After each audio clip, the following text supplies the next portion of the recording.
እሁ አረፍኩ። ከተማ ወክ ላድርግ ብዬ ወጥቼ ወኬን በልቼ መጣሁ። ፈቀቅ ስል የሲጋራው ሽታ፣ ከዛ ሸርተት ስል የጠላው አተላ፣ ሸርተት ስል የሰው ጽዳጅ፣ ፈቀቅ ስል የእንስሳት ተረፈ ምርት በተለይ ቅልና እግር፣ የራስ ቅልና እግር። መስመር ላይ ስገባ የመኪና ጭስ አፍኖኝ ላበላብ እንዴ! በተፈጥሮ የተሰጠኝን ንጹህ አየር የመተንፈስ መብት እንዴት እነፈጋለሁ?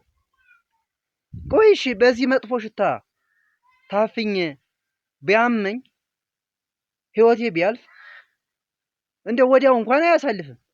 አሞኝ ታምሜ ከርሜ ህይወቴ ቢያልፍ ተጠያቂው ማን ነው? የነፍሱ ማጥፋት ወንጀል አይደለምን? በተፈጥሮ የተሰጠኝን እኮ የመኖር መብት እየተነፈኩ ነው። ምን ያ ብቻ? ዛሬ የመኖር መብት ተው። በተፈጥሮ የተሰጠኝን ለድሃ ለሀብታም ሳይል የተሰጠውን ንጹህ አየር የመተንፈስ መብት በቃ ያለ ማንም ጠያቂ ግፍፍ ሙልጭ አድርገው እኮ ነው የወሰዱት። እንዴ ነውር አይደለም? ኧረ ተው ጋይሶች። እንዴ የምር ግን እኔ ብቻ ነኝ ከተማ ስወጣ ማለት ነው የምር ጭንቀት ነው የሚይዘኝ።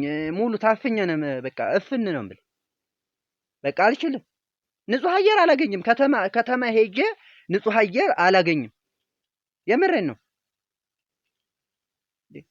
ይሄ እኮ በነፍስ ማጥፋት ወንጀል ነው። በተለይ ሲጋራው እኔ የምሬን ነው ሊገለኝ ነው።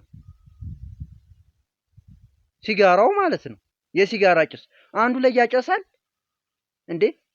ካንሰር ቢይዘኝ እኔ በተደጋጋሚ እኛ ሰፈር የሲጋራ ጭስ ቢኖርና ካንሰር ቢይዘኝ ምን ልሆን ነው? ኧረ ሼም ነው የምር እንዴ! በተፈጥሮ የተሰጠኝን ንጹህ አየር የመተንፈስ መብት አትንፈጉኝ። በቃ አለቀ። እንደውም በህገ መንግስቱ ይካተት እንዴ! አንደኛው የሰው ልጆች ንጹህ ውሃ የማግኘት መብት አላቸው። ንጹህ አየርስ የለም። ኧረ እንደው የንጹህ ውሃ የማግኘት መሰረተ ልማት ትንሽ ጋብ ይበልና ንጹህ አየር የማግኘት መሰረተ ልማት ተብሎ ቢቋቋም ባይ ነኝ።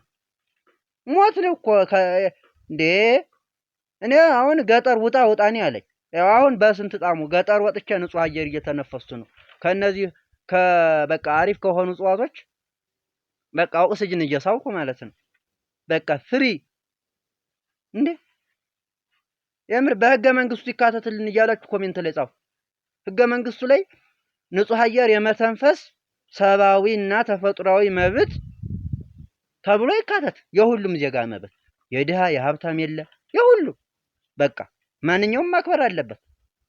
ህገ መንግስቱ ላይ ይካተትልን። እንደውም በአሁኑ ማሻሻያ ሊሻሻለው እያሉ ነው መሰለኝ። ይካተትልን። እስካሁን አልተካተተም ነበረ።